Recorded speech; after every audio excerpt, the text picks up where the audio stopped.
Le mura di Montagnana risultano dall'ampliamento avvenuto attorno alla metà del secolo XIV di un primo tratto duecentesco, di cui si trovano ampie tracce nella parte orientale e occidentale della città.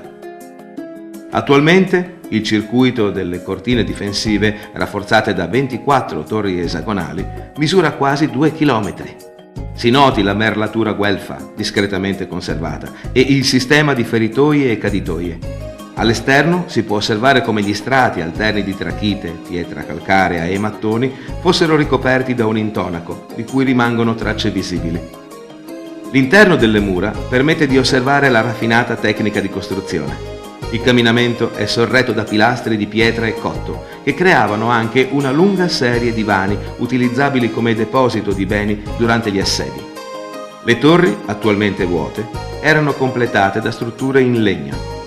In posizione centrale emerge l'elegante campanile del complesso conventuale di San Francesco.